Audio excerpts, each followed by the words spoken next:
이 영상에서는 높은 승률을 입증한 간단하고 수익성 있는 스캘핑 전략을 공개하겠습니다. 시작하겠습니다. 이 스캘핑 전략에서는 세 가지 유형의 지수 이동 평균을 사용합니다. 25, 50, 100 기간, 그리고 5분 시간대를 사용할 것입니다.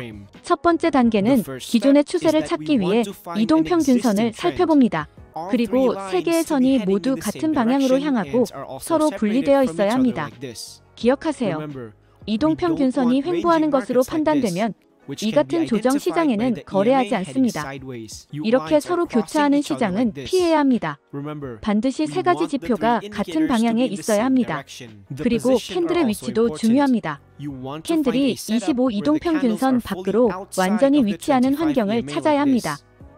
환경을 확인한 후 두 번째 단계는 진입 신호를 찾는 것입니다.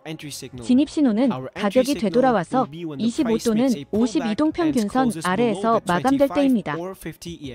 무슨 뜻인지 보여드리겠습니다. 이 차트에서 세 가지 이동평균선으로 기존의 상승 추세를 발견했습니다. 모두 상승하고 있으며 캔들은 그 위에 있습니다. 그리고 가격이 25 또는 50 이동평균선으로 되돌아가기를 기다려야 합니다. 세 번째 단계는 가격이 다시 25 이동평균선으로 돌아갈 때까지 기다리는 것입니다. 그렇게 되면 여기서 매수 진입을 할 수 있습니다. 그러나 가격이 하락하여 100 이동평균선 아래로 하락한다면 전체 설정을 취소하고 다른 거래 기회를 찾아야 합니다. 이는 추세가 변화하고 있음을 나타내기 때문입니다. 이제 청산 전략을 알아보겠습니다. 여기서 매수 진입을 했다면 50 이동평균선의 손절매를 설정하고 수익 목표는 손절매의 1.5배로 설정합니다. 이 전략이 실제로 적용된 예시가 있습니다. 이 차트는 시장이 현재 상승 추세에 있으며 세 개의 이동평균선이 모두 위로 향하고 있으며 모든 캔들이 이동평균선 위에 있음을 볼 수 있습니다. 다음으로 25 또는 50 이동평균선으로 되돌아오기를 기다립니다. 기억하세요. 100 이동평균선 아래로 내려가서는 안 됩니다. 그리고 되돌림이 발생하면 25 이동평균선까지 반등할 때를 기다립니다. 이 일이 발생하면 매수 진입을 하고 수익 목표와 손절매를 설정합니다. 그리고 보시다시피 가격이 수익 목표에 도달하므로 이는 성공적인 거래로 간주됩니다. 다른 예를 보겠습니다.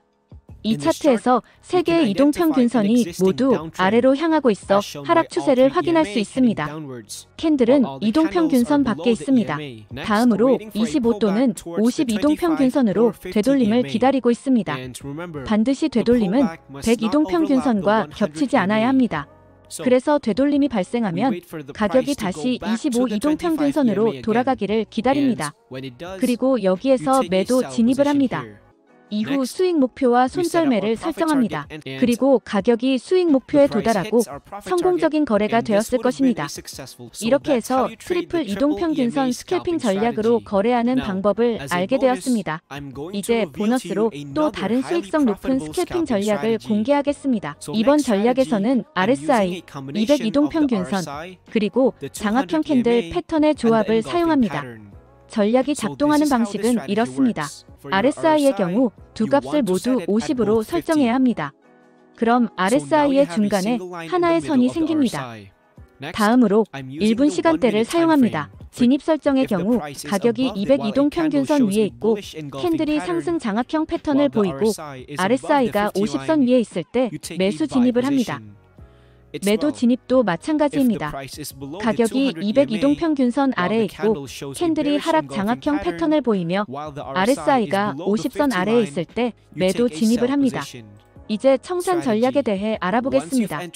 거래에 진입한 후 진입 캔들 아래에 손절매를 설정하고 손절매의 2배에 해당하는 수익 목표를 설정해야 합니다. 이 전략이 실제로 어떻게 작용하는지 살펴보겠습니다. 이 차트는 가격이 200 이동평균선 위에 있다는 것을 볼 수 있습니다. 이는 가격이 상승 추세에 있다는 의미이고 상승 장악형 패턴의 캔들을 찾습니다. 실제로 상승 장악형 패턴의 캔들이 형성된 것을 볼 수 있습니다. 그러나 RSI가 여전히 중간선 아래에 있으므로 이 신호는 무시해야 합니다. 다음으로 또 다른 상승 장악형 패턴이 형성된 것을 볼 수 있습니다. 이번에는 RSI가 중간선 위에 있습니다. 따라서 이것은 진입 신호이며 여기서 매수 진입을 합니다. 이제 손절매를 진입 캔들 아래에 설정하고 수익 목표는 손절매의 2배로 설정합니다. 그리고 이 거래는 결국 수익성 있는 거래가 되었습니다. 다른 예를 보겠습니다. 이 차트에서 가격이 200 이동평균선 아래에 있으므로 하락 장악형 패턴 캔들을 찾습니다. 그런 다음 하락 장악형 패턴이 형성된 것을 발견했고 RSI가 중간선 아래에 있다는 것을 알 수 있습니다. 그래서 여기서 매도 진입을 하고 진입 캔들 위에 손절매를 설정하고 수익 목표는 손절매의 2배로 설정합니다.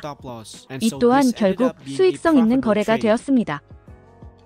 자, 더 나은 스캘퍼가 될 수 있도록 5가지 간단한 팁을 드리겠습니다. 첫째, 모든 거래를 할 필요가 없다는 것입니다.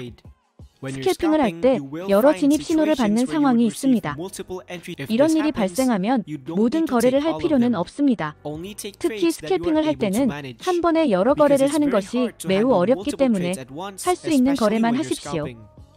둘째, 너무 많은 자본을 위험에 빠뜨리지 마십시오. 거래당 자본의 1% 이상을 위험에 빠뜨리지 마십시오. 거래당 0.5%의 손절매를 추천합니다. 셋째, 거래를 중단해야 할 시점을 아는 것입니다. 대개 몇 시간 동안 거래를 하게 되는 경우가 많고 시간이 지남에 따라 피곤해지고 집중력을 잃게 됩니다. 그래서 쉬어야 할 때를 아는 것이 매우 중요합니다.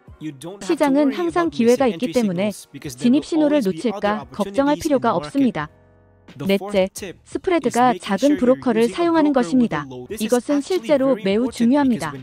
스캘핑을 할 때는 하나하나 모든 핍이 중요하기 때문에 거래 수수료가 큰 브로커를 사용하면 수익을 내기가 어려워질 것입니다. 마지막은 한 통화상에만 집중하는 것입니다. 스캘핑을 할 때는 진입 신호가 자주 나타나므로 다른 통화상의 진입 신호를 놓칠 걱정을 할 필요가 없습니다. 자신에게 편한 통화상을 선택하고 그것에 집중하십시오. 지금 바로 거래할 수 있는 수익성 있는 스캘핑 전략 2가지를 공개했습니다. 시청해주셔서 감사합니다.